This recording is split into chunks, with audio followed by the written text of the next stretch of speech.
Assalamualaikum warahmatullahi wabarakatuh. Saya Robiatul Adawiyah dan Nila Alfisa, perwakilan dari kelompok 1, akan membahas materi selanjutnya, yaitu tentang indera penciuman.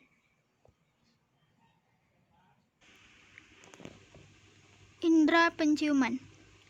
Indera penciuman manusia adalah hidung. Hidung adalah indera yang kita gunakan untuk mengenali lingkungan sekitar atau sesuatu dari aroma yang dihasilkan. Dengan indera penciuman, kita mampu membedakan makanan yang sudah busuk dengan yang masih segar. Penciuman adalah respons sistem olfaktori terhadap bahan kimia yang ada di udara, yang ditarik dengan menghirup napas melalui reseptor-reseptor dalam saluran nasal. Struktur indera penciuman. Indera penciuman terdapat pada hidung dari ujung saraf otak nervus olfactorius. Serabut saraf ini timbul pada bagian atas selaput lendir hidung yang dikenal dengan sebutan olfaktori. Nervus olfactorius dilapisi oleh sel-sel yang sangat khusus yang mengeluarkan fibri-fibril yang sangat halus, tersalin dengan serabut-serabut dari bulbus olfactorius yang merupakan otak terkecil. Saraf olfactorius terletak di atas lempeng tulang ethmoidalis. Berbeda dengan indera lain, indera penciuman memiliki jalur yang relatif lebih pendek. Reseptornya yang berbeda di rongga hidung berhubungan langsung tanpa sinaps ke otak. Selain itu, tidak seperti indera penglihatan yang reseptornya jauh dari permukaan. Reseptor indera penciuman terpapar langsung dengan lingkungan, tanpa ada pelindung di depannya. Ini gambar reseptor indera penciuman.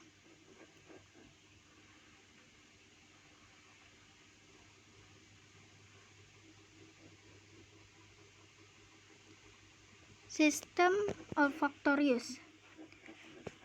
Sistem olfaktorius terdiri dari reseptor di rongga hidung, daerah otak, dan jalur neural penghubung.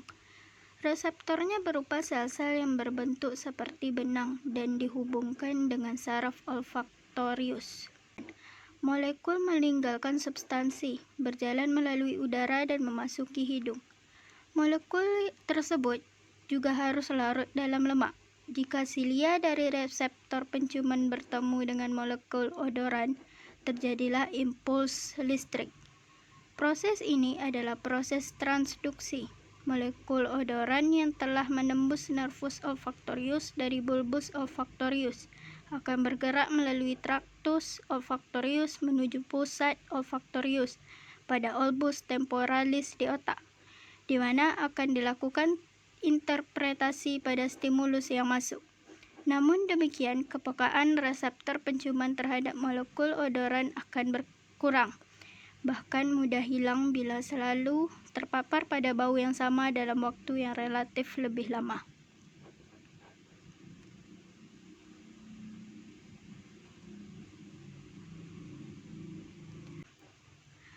Reseptor olfaktori tersebar di seluruh mukosa tanpa mengetahui tepat letaknya dan tanpa mengetahui organisasi sistemnya.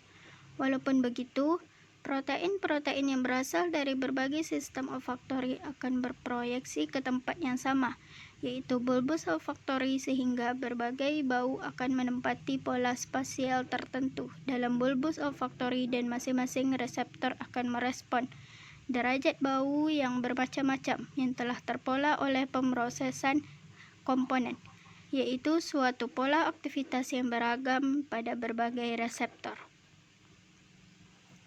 Sel-sel reseptor yang sudah rusak pada sistem olfaktori akan selalu berganti dengan sel-sel reseptor yang baru, tidak seperti sistem sensori lainnya. Sel-sel reseptor yang baru akan segera membentuk akson dan berkembang menempati tempat yang tepat di bulbus olfaktori. Hanya saja, sel-sel baru ini hanya bertahan selama beberapa minggu saja, sekitar 60 hari, dan akan diganti dengan sel-sel yang lebih baru lagi. Setiap saluran olfaktori akan berproyeksi ke beberapa struktur lobus temporal medial termasuk amigdala dan korteks piriform. atau dekat amigdala. Sistem olfaktori adalah satu-satunya sistem sensori yang jalur utamanya ke otak tidak harus melalui talamus. Dalam sistem olfaktori, terdapat dua jalur menuju otak, yaitu yang pertama dari daerah piriform amigdala, berproyeksi menyebar ke sistem limbik. Yang kedua, dari daerah piriform amigdala berproyeksi melalui nuklei dorsal medial talamus ke korteks orbitofrontal atau daerah korteks di permukaan inferior lobus frontal di sebelah orbits atau lekuk mata. Di setiap sel saraf penciuman terdapat 10-30 bulu halus atau silia. Bulu halus ini tidak bisa dilihat dengan mata telanjang tanpa menggunakan mikroskop. Fungsi silia adalah untuk menangkap molekul bau yang bercampur dengan udara meneruskannya ke sistem saraf olfaktori. Selain itu, di dalam hidung terdapat bulu-bulu rambut yang berfungsi untuk menyaring kotoran dan debu yang akan masuk ke dalam hidung. Intensitas dan kualitas bau. Walaupun indera penciuman pada manusia lebih primitif dari spesies lain, akan tetapi indera penciuman manusia masih mampu merasakan banyak kualitas bau. Orang normal diperkirakan dapat membedakan antara 10.000 sampai dengan 40.000 bau yang berbeda. Akan tetapi, kemampuan untuk membedakan bau itu tidak diimbangi dengan kekayaan perbendaharaan untuk mendeskripsikan bau. Akibatnya, seringkali orang mendeskripsikan suatu bau dengan meminjam istilah yang biasa dipergunakan untuk indera lain. Misalnya, bau asam, bau tajam, dan lain sebagainya. Kemampuan membaui makhluk hidup bergantung pada hal-hal berikut. Yang pertama, susunan rongga hidung. Tempat reseptor pembau pada setiap orang berbeda bentuknya. Contoh, pada orang yang berhidung mancung akan lebih luas daripada yang berhidung pesek. Yang kedua, variasi fisiologis. Contoh, pada wanita saat sebelum menstruasi atau pada saat hamil muda akan menjadi sangat peka. Yang ketiga, spesies. Pada spesies tertentu yang kemampuan survivalnya bergantung pada pembauan, akan memiliki indera pembau yang lebih peka. Contoh, anjing. Yang keempat, besarnya konsentrasi dari substansi yang berbau, misalnya skatol atau bau busuk yang terdapat pada kotoran atau feses, memiliki konsentrasi yang kuat karena memiliki kemampuan menguap lebih tinggi. Bila konsentrasinya kuat, maka baunya busuk. Sebaliknya, jika konsentrasinya rendah, akan menimbulkan bau yang berbeda. Contoh, pada bunga yang mengandung skatol dalam konsentrasi rendah akan menimbulkan bau harum. Kerusakan pada sistem olfaktori.